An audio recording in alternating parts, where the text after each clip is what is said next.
Isang mapagpalang umaga sa ating lahat. Di ako agad bumangon ngayon.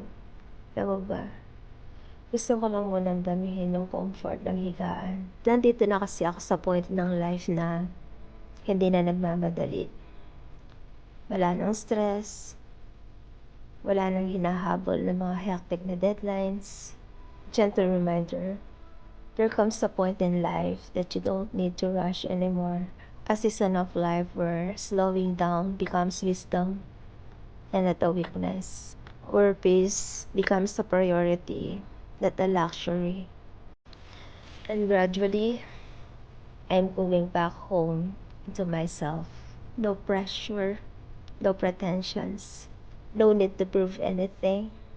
Just pure, simple living, embracing life in its reality. Yes, life needs to slow down. It needs pauses to gain strength to continue. It needs stillness to restore the soul. And I am secured. God leads me every day with a guarantee of love, peace, and unshakable comfort. Have a blessed and a wonderful day. God bless you.